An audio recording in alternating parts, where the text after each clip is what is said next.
I found an abandoned puppy with a strange collar. I never thought a tiny ball of fur could turn my life upside down until I saw him on the side of the road. It was one of those evenings where everything feels heavy, the kind that follows a 12-hour workday filled with back-to-back meetings, endless emails, and the sort of stress that makes your brain feel like oatmeal.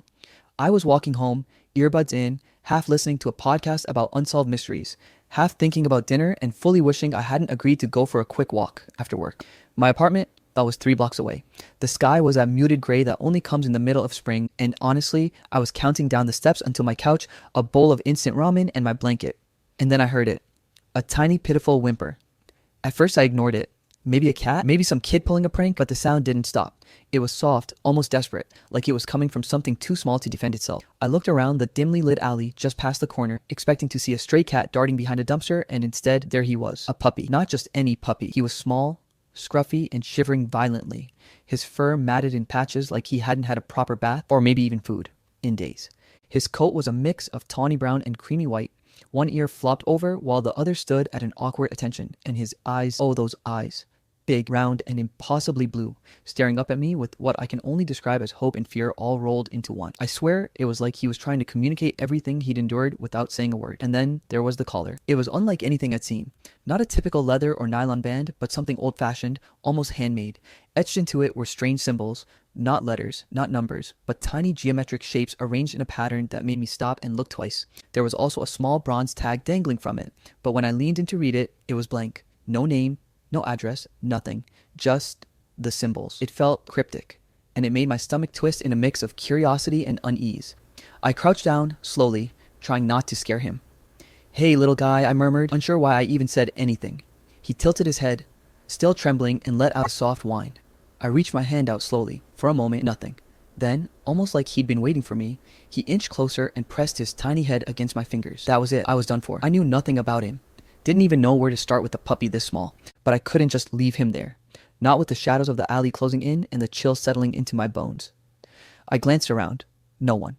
No cars. No sign of anyone who might have dropped him there. Just him and me and the quiet hum of the city that somehow felt louder in the alley. I scooped him up gently, cradling him against my chest.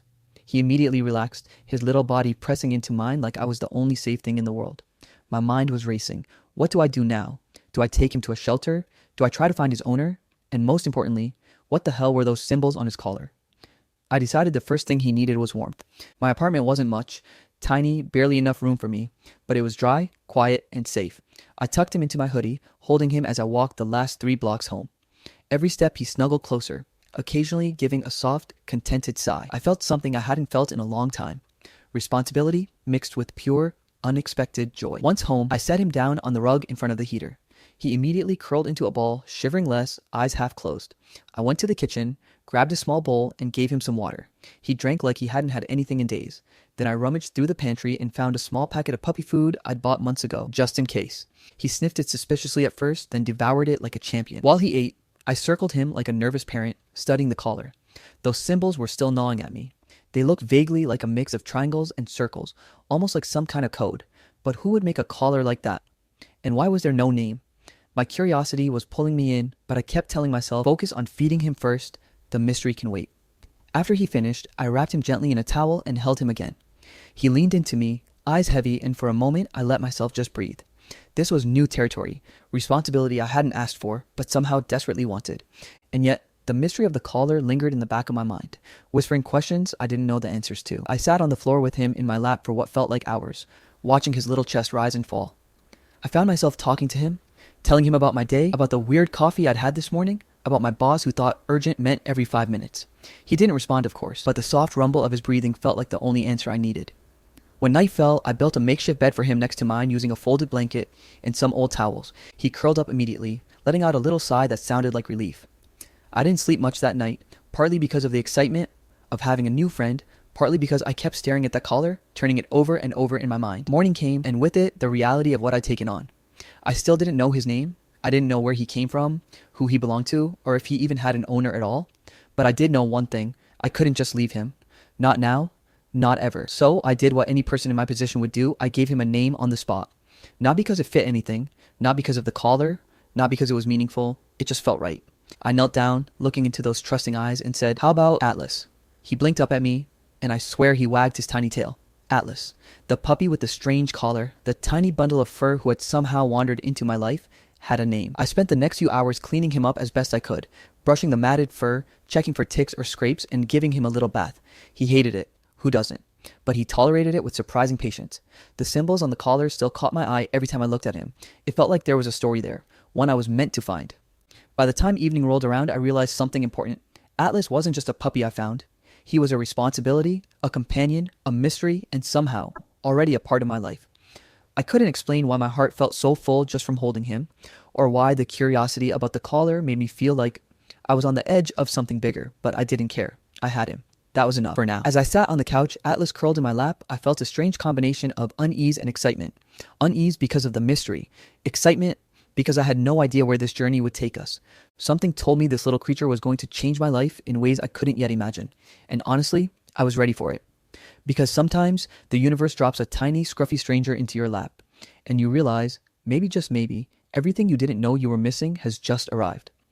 The more I looked at the collar, the more I realized it wasn't just a tag, it was a puzzle. I didn't know whether to feel relieved or completely overwhelmed when I woke up that morning to the sound of little paws skittering across my apartment floor. Atlas was already awake, sitting by the edge of my bed, eyes fixed on me like I was the most fascinating thing in the world. I stretched, rubbing the sleep from my eyes, and immediately noticed the collar glinting under the morning light. It had always caught my attention, but now, after a night of thinking, it felt like it was calling out to me. I took him gently into my lap, turning the collar so I could examine it closer. The symbols were more intricate than I'd realized the night before.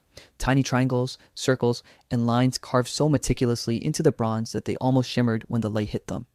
There was no doubt in my mind anymore. This was not an ordinary collar. Someone had made this, and someone had made it carefully, intentionally. I pulled out my laptop and began my investigation like a true amateur detective. I started by taking a series of close-up photos, zooming in on each symbol, each engraving. The pattern looked random at first, but there was something methodical about it. I scoured forums about cryptography, old languages, pet tags, even local lost and found groups. I googled every combination I could think of. Triangle circle dog tag symbols, geometric pet collar code, strange engraved dog tags. Nothing. Nothing came up. Meanwhile, Atlas was unusually observant. Normally, puppies are clumsy, chasing their own tails or barking at shadows, but Atlas, he seemed almost aware. I reached for a pen near my laptop and he flinched slightly, a low whine escaping his throat. I set the pen down, confused. Later, when I walked near the living room window to water my tiny collection of plants, he bolted toward the blinds, barking at nothing. I peeked outside, half expecting to see someone skulking on the street. Nothing, just the quiet hum of the morning city. It was both unnerving and fascinating. I'd had dogs before, but this one was different. He reacted to things other dogs wouldn't. Small movements, almost imperceptible sounds, sometimes even certain smells. I couldn't help but wonder if the collar had something to do with it. Maybe it wasn't just ornamental, maybe it carried a history, a story, or something else entirely. Of course, life doesn't pause for mysteries. Work called, my inbox overflowed, meetings that should have been emails took up hours of my morning. And because the universe has a sense of humor, my neighbor, let's call her Mrs. Donnelly, decided today was the day to lecture me about noise complaints after Atlas barked at a delivery truck. I tried to apologize, smiling nervously while Atlas sat innocently, tail wagging as if he understood nothing about the complaint. And in the middle of this chaos, I was trying to figure out the origins of a cryptic puppy collar. After lunch, I set Atlas on the kitchen floor, watching him sniff around while I pulled out a notebook. I began sketching the symbols, trying to map any pattern or repetition. That's when I noticed it. The symbols weren't random. Some of them repeated at irregular intervals, like a code embedded in a decorative design. I jotted down every combination I could see, trying to translate it into letters, numbers, anything. Hours passed, and Atlas stayed close, occasionally nudging my hand when he wanted attention or more snacks. At some point, my curiosity got the better of me. I examined the tag more closely and noticed that one of the tiny symbols seemed slightly raised, almost like it could be pressed. My heart skipped a beat. Could it be a button? I pressed gently, expecting nothing, but to my astonishment, a small compartment popped open. Inside, there was a tiny, folded piece of paper. I unfolded it carefully, my hands shaking a little. On it was a single line: "Find the light where the shadows meet." I blinked. Atlas stared at me as if he understood. He wagged his tail once, then barked softly. I had no idea what it meant. Was it a clue? A riddle? Or just some strange note left by the person who had made the collar? I couldn't tell, but it felt important. I decided to take a break. Atlas and I went for a walk around the block. It was weird. walking with him because he wasn't just sniffing everything like most dogs. He walked purposefully, stopping occasionally to stare at certain buildings, lampposts, and alleyways. When we passed a small park near the corner, he sat down and wouldn't move, staring at a shadow cast by an old oak tree. It gave me chills. Could it be the same light where the shadows meet? From the note. Returning home, I tried to organize my thoughts. Atlas curled up on the couch, tired from our walk, but still alert. I started Googling again, this time looking for lost dog reports, cryptic pet callers, or anything that might explain the note. I even looked into local news stories about missing pets, abandoned animals, or strange incidents in the neighborhood. Nothing directly matched. Then came the minor complications. My phone rang. Work, emergencies. My apartment phone rang, Mrs. Donnelly complaining again, and my inbox. Let's not even talk about the inbox. Amid all this chaos, Atlas had managed to tip over a cup of water, soaking part of my notebook, which contained my painstaking notes about the symbols. I groaned, cleaned up, and promised him gently, "It's okay, buddy. We'll figure this out." Despite all the chaos, I couldn't shake the feeling that Atlas was guiding me somewhere. I kept remembering how he reacted to that park, to certain shadows, and even to the simple objects around my apartment. It was uncanny. He was small, vulnerable, and completely dependent on me, but he also seemed to hold some secret that I couldn't quite reach yet. The day passed in a blur of work, minor household disasters, and observation. By evening, I had a makeshift map of the city with small pins, marking the places where Atlas had reacted strongly. I stared at it long enough to feel a tingle in my chest. Something was there, something hidden, and it wasn't just the caller, it was Atlas, guiding me toward it. Later, after a late night snack, I returned to examining the caller.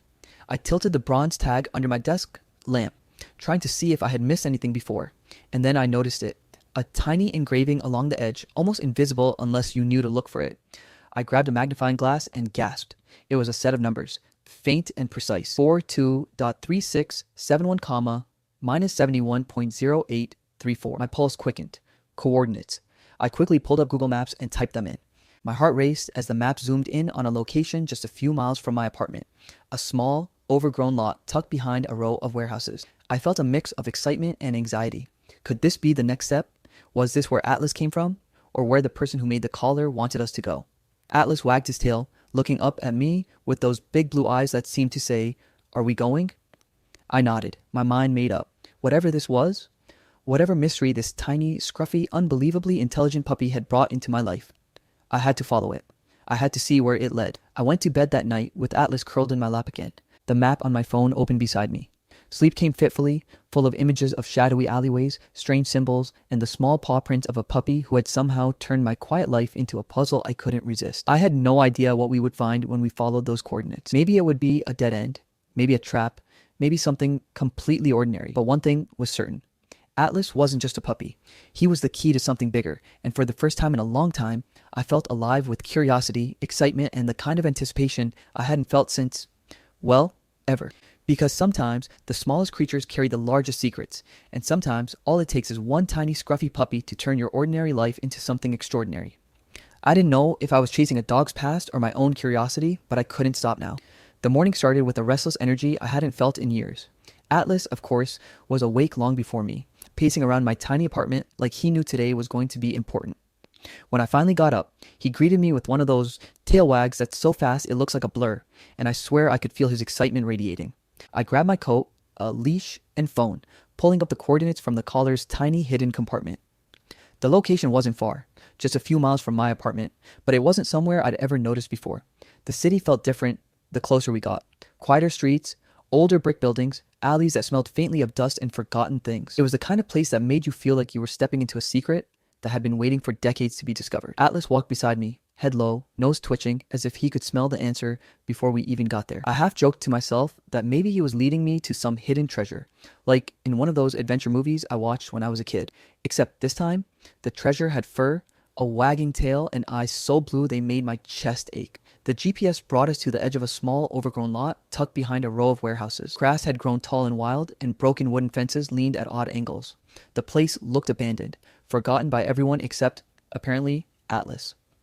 The moment we stepped onto the lot, he stopped and looked around, ears perked, nose twitching furiously. I followed him slowly, trying to match his cautious steps. Every so often, he'd bark at seemingly nothing, and I'd jump, thinking someone was hiding just beyond the shrubs. It was eerie, but I couldn't deny the thrill coursing through me. This was real, and somehow it was ours. As we wandered deeper, I noticed small signs of life. Scraps of paper, a faint trail in the grass, even a faint smell of something metallic, like old keys or forgotten locks. And then a sound. Footsteps. I froze. Atlas at my side, alert and tense. A voice called out from behind the fence, slightly muffled. "Hey, you shouldn't be here." I turned to see an elderly woman stepping out from behind a shed. She wore a wide-brimmed hat and had a gentle but firm presence. In her hand, she held a basket of what looked like hand-knitted dog sweaters. Atlas immediately barked once, low and cautious, but didn't move from my side. I'm sorry," I said, holding my hands up. "I'm just following a clue. I think this puppy belongs to someone." Her eyes softened when she looked at Atlas. "Oh, you mean little mystery here?" She smiled faintly. "He's a clever one, isn't he? Not many get this far without guidance." I raised an eyebrow. "Guidance?" She chuckled. "Every creature has its own kind of intelligence. He knows more than he lets on. If he brought you here, maybe he wants you to see something." Atlas barked again, like he was agreeing, and I couldn't help but feel goosebumps. The woman gestured for me to follow her toward a small shed at the back. Inside, it was cramped but cozy. Old wooden walls, faded photographs of dogs, and shelves lined with jars of herbs, treats, and handmade collars. There was a calm energy to the place, like it existed outside of time. "This puppy, he's not ordinary," she said. "He has a purpose. You're lucky he chose you." I felt my stomach twist. I didn't know if that was reassuring or terrifying. "Purpose? What do you mean?" She knelt down beside Atlas, letting him sniff her hands. "Some animals carry messages, memories, sometimes even warnings. He's connected to something that was lost, something someone wanted hidden." I glanced at Atlas's collar again. The symbols, the hidden note, the GPS coordinates, it all clicked in my mind. Maybe this was what the message meant. Maybe Atlas was leading me to something bigger than just a lost puppy. Over the next hour, we wandered through the lot with her, Atlas leading the way. He would stop at certain patches of grass, sniffing, pawing, sometimes barking softly, and each time she'd nod knowingly, murmuring to herself, "Yes, this is the place, almost there." I tried asking questions, but she was careful with her answers. Hints, little suggestions, but never the full story. She told me about the previous owner, a person who had to leave suddenly, leaving Atlas behind for his own safety. That explained why no one had reported a missing dog. No one had claimed him. But it didn't explain the symbols, the secret note, or why the coordinates led here. As the sun began to dip lower, casting long shadows over the lot, Atlas froze. His tail was stiff, ears forward, and he let out a low growl. Not at me, not at the woman, but toward one of the warehouses nearby. I squinted, and for a split second, I thought I saw movement. A figure standing just behind a broken window, barely visible. The woman's eyes narrowed. "You're not the only one looking for him." My heart thudded. "Looking for who? Atlas?" "Yes," she said, "and not all of them have good intentions." I glanced down at Atlas. He was calm now, sitting obediently, but his eyes were sharp, alert. I realized in that moment just how unusual he really was. Most dogs would have run or hidden. He didn't. He assessed, reacted, and guided. It was almost like he had a human's intelligence wrapped up in a puppy's body. After a few more minutes of wandering, Atlas led us to an old, locked gate, partially hidden by overgrown ivy. He sniffed the base, pawed at the lock, then looked at me, as if to say, "This is it." The woman reached into her coat pocket and produced a small key, sliding it into the lock. With a click, the gate swung open to reveal a small, secluded courtyard. And in the center, a doghouse. But not just any doghouse. This one was elaborate, almost like a miniature cabin, with carvings on the sides that mirrored the symbols on Atlas's collar. I stepped closer, and Atlas ran ahead, sniffing around the base. Then he barked once sharply and dug near the foundation of the doghouse. I knelt down to see what he'd found. A small, weathered envelope tucked under the wooden panels. I opened it carefully, and inside was a photograph. A young boy, maybe 7 or 8, smiling, holding a puppy that looked just like Atlas. The back of the photo had a handwritten note. "Keep him safe. Only the right person will understand." I froze. Atlas nudged my hand with his nose, tail wagging gently. My mind raced. This puppy, he wasn't just abandoned. He was part of a story, a mystery that spanned years, and somehow I was a part of it now. The woman placed a hand on my shoulder. "He brought you here for a reason. This isn't the end of the trail, but it's the first step." I looked down at Atlas, who barked softly, almost proudly. He had led me this far, and somehow I knew he wasn't done yet. Whatever mystery surrounded him, I was going to follow it. Because now, it wasn't just curiosity, it was personal. As we left the lot, the sun setting behind the warehouses, I realized something else. Atlas had changed me. He had brought adventure, excitement, and a sense of purpose into my quiet, predictable life. And though I didn't know what we would find next, one thing was certain. I was ready. Because sometimes, following a puppy down a trail of mysteries isn't just about finding answers. It's about discovering a part of yourself you didn't know existed. And I had a feeling that the best and perhaps the strangest part of this journey was still ahead. Everything was connected, and the truth was closer than I imagined. After the discovery at the old lot, the photograph, the hidden note, Atlas's uncanny intelligence, I couldn't sleep. Not that I wanted to. Every thought in my head revolved around the puppy, his past, the symbols on his collar, the mysterious coordinates, and that single line in the note: keep him safe. Only the right person will understand. Atlas, of course, didn't seem to care about my insomnia. He was sprawled across my bed like he owned it, snoring softly, one paw twitching as if dreaming of adventures I could barely imagine. I lay there staring at the ceiling, trying to piece together what little I knew. Every fragment, the symbols, the photograph, the GPS coordinates, felt like part of a puzzle, and somehow Atlas was the key. By morning, I had made a plan. I couldn't just sit around anymore. Whatever danger or mystery surrounded Atlas, I had to find answers. I packed a small bag with essentials: leash, water, snacks, my notebook, and, of course, my phone. Atlas trotted beside me as we left the apartment, tail wagging like he knew today we'd get closer to the truth. Our first stop was a local vet, a small cluttered office with the smell of antiseptic and dog shampoo in the air. I wanted to make sure Atlas was healthy, but more importantly, I hoped a professional might recognize the collar or the symbols. Dr. Karen, a kind woman in her 50s with a warm smile, looked at the collar and tilted her head. "This is unusual," she said, examining it closely. "Not something I've seen in any of the typical designs. These symbols, almost like a code or a protective charm maybe. Some people create collars like this for therapy dogs or dogs with specific training." I frowned. "Training? What kind?" She shrugged. "Special tasks, sometimes tracking or search and rescue. Some people get creative with symbols to mark their dogs as unique. But this seems personal. Someone put a lot of thought into it." Atlas, as if sensing my frustration, nudged my hand with his nose. I scratched behind his ears and he closed his eyes blissfully. I couldn't help but laugh. Even in the midst of all this mystery, he had a way of grounding me, making everything feel possible. Leaving the vet, I felt a mix of hope and confusion. If someone trained Atlas or marked him this way, maybe he wasn't lost randomly. Maybe he had been deliberately hidden. My mind raced with questions. Who would hide a puppy like this, and why? Back on the street, I noticed something strange. A black SUV had been following us intermittently for the past few blocks. At first, I thought it was coincidence. Then it turned onto the same street as me. My pulse quickened. Could it be someone looking for Atlas? Or worse, someone with bad intentions? I tried to remain calm, but my grip on the leash tightened. Atlas seemed to notice too, ears swiveling, tail stiff. We ducked into a small alley, and after a tense few moments, the SUV drove past without incident. I exhaled slowly, telling myself I was overreacting, but deep down, I knew we weren't alone in this. Someone out there cared about Atlas, and I wasn't sure if they were friend or foe. The rest of the morning passed in a blur of research and small errands. I dug into online records, lost and found reports, and local community boards. Atlas followed me around constantly, occasionally stopping to bark at a neighbor or sniff a corner of the apartment like he remembered something. He had quirks, little habits, gestures, reactions that made him impossible to ignore. One time, he pawed at a small bookshelf and barked until I pulled out an old photo album. He nudged me toward a photograph of a little boy and a dog, different from the one from the lot, but the resemblance was uncanny. I realized he remembered places, objects, faces, even things he'd never been near, or maybe things that were connected to his past. By afternoon, I decided to follow the GPS coordinates from the collar more thoroughly. This time, I didn't just go to the lot. I walked the surrounding blocks looking for any sign of relevance. Atlas led me with uncanny precision, stopping at certain buildings, sniffing at doorways, barking softly at shadows. People stared at me. A grown adult walking with a scruffy puppy who seemed to have a sixth sense. I ignored them. Atlas was in his element, and I trusted him completely. Eventually, we reached a small, secluded courtyard behind a row of old brick buildings. It was overgrown with ivy and moss, the kind of place most people ignored. Atlas froze, tail straight, eyes locked on a rusted mailbox near the back. He barked sharply, pawing at it. I walked over and opened it. Inside was a small tin box, locked but light. I pried it open and found a bundle of letters, yellowed with age. I unfolded the first one carefully.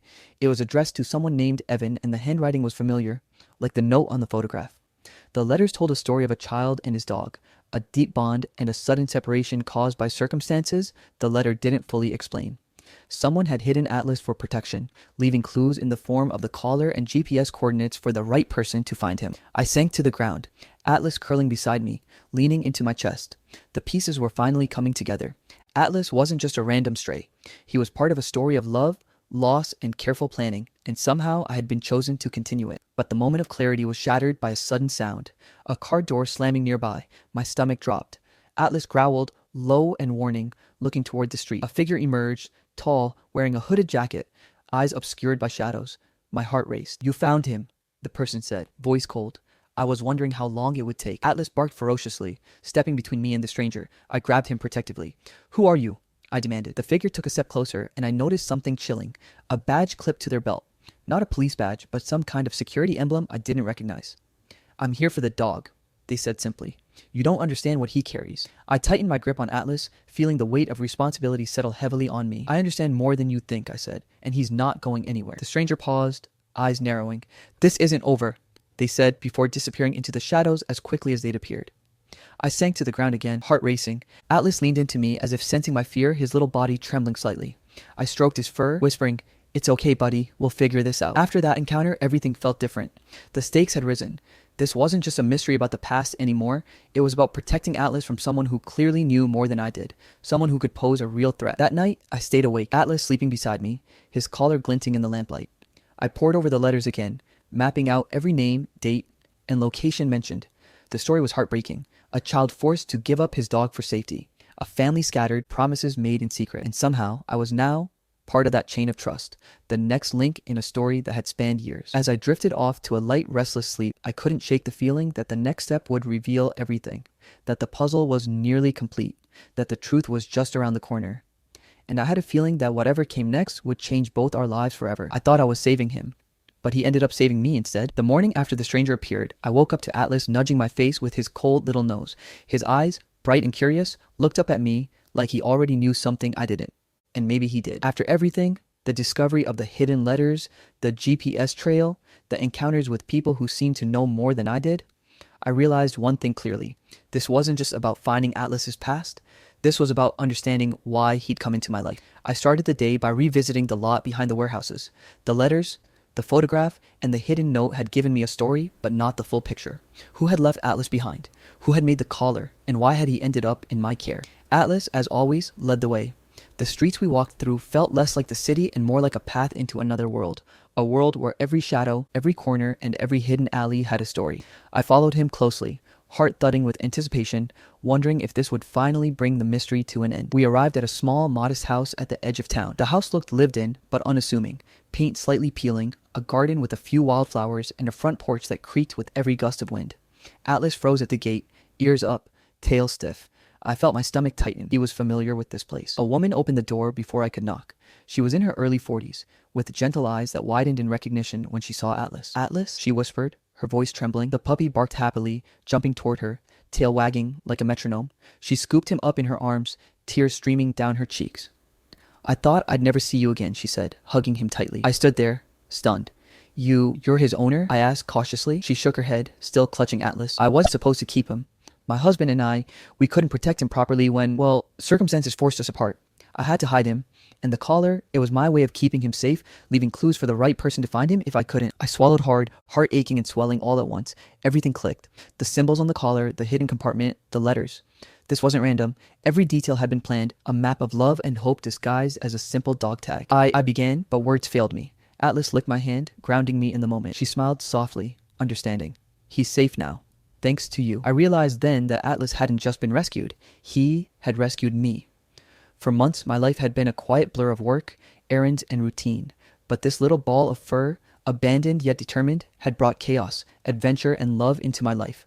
He had reminded me what it felt like to care deeply, to worry, to hope, and to trust. We spent the day together, the three of us. The woman, whose name was Eleanor, told me about Atlas's early days. The way he had followed her everywhere, the tiny habits that had made him impossible to ignore, the clever tricks he had learned. Atlas seemed to remember everything, responding with little barks and nudges, his blue eyes shining with recognition. As the sun dipped lower, painting the sky in shades of pink and gold, Eleanor invited me to sit with her on the porch. Atlas curled up between us, exhausted but content. She handed me a small box, the last piece of the puzzle. Inside was a delicate charm, shaped like a paw and engraved with the same symbols as the collar. "This was mine," she said softly. "I wanted him to carry a piece of home wherever he went." I felt tears sting my eyes. "He already carries a piece of everyone he meets," I said. Atlas looked up, tail wagging as if in agreement. Later, back in my apartment, I reflected on everything that had happened. The thrill of the mystery, the tension of the strangers who wanted to retrieve Atlas, the letters, the hidden compartments, the GPS coordinates. It all led to this moment of closure. And yet, it wasn't just closure. It was a beginning. Atlas had changed me in ways I hadn't anticipated. He had brought joy into the mundane, courage into fear, and love into a life that had grown too predictable. Over the next few weeks, life settled into a new rhythm. Atlas and I became inseparable. Mornings were spent on long walks, exploring streets and parks he seemed to know instinctively. Afternoons were for cuddles, training, and occasionally minor mischief that had me laughing until my sides hurt. Nights were quiet but warm. Atlas curled up at my feet, the glow of his collar reflecting softly in the lamplight, and something magical happened. Atlas began helping the community in small ways, leading lost children to their parents in the park, comforting lonely neighbors, even guiding a blind woman safely across a busy street. It was subtle, unspoken, but powerful. People began recognizing him, not just as a cute puppy, but as a little hero with an uncanny sense of intuition. I realized that this wasn't just about a puppy with a mysterious collar, it was about connection, about the way love, trust, and care can ripple outward, touching lives in ways you can't always see. Atlas had shown me that, and in return, I had shown him that he could belong fully and completely somewhere. One evening, sitting on my porch with Atlas asleep in my lap, I whispered, "You saved me, buddy. More than I could ever save you." He twitched his paw in response, eyes half closed, and I smiled. Life was unpredictable, full of twists and mysteries that often led you where you least expected. But sometimes, if you paid attention, if you followed the clues, whether hidden in a collar, a photograph, or a simple wag of a tail, you found something extraordinary. Home wasn't just a place. It wasn't just the apartment or the porch or even the people in it. Home was Atlas's warm little body curled against me, the gentle rhythm of his breathing, the spark of curiosity in his eyes. Home was love, trust, and the knowledge that we had found each other against all odds, through mystery and chaos, through fear and hope. And as the stars began to glitter in the sky, I felt it in my chest, a quiet, profound certainty. No matter what the world threw at us, we had each other. We were home. Because sometimes the smallest creatures teach you the largest lessons. And sometimes a tiny scruffy puppy with a strange collar can change your life forever. Alright, that's it for today. I hope you enjoyed the story. We have so many more amazing stories coming your way, so make sure you hit that subscribe button. Our goal is to reach 100K subscribers by the end of this year, and we'd love for you to be part of this journey. Thanks for watching, and I'll see you in the next story.